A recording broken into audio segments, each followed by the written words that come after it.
এই যে আসছিলাম রস এবং এই যে রস খাচ্ছি।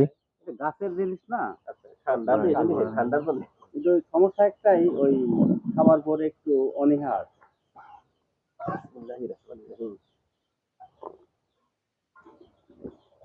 আজ অনেক বছর পরে ঢাকায় তো রস পাওয়া যায়, কিন্তু এগুলো কি আসলেই প্রকৃতপক্ষে খেজুরের রস কিনা?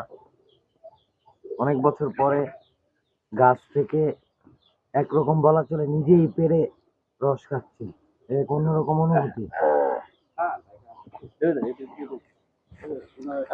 অল্প একটু দেন।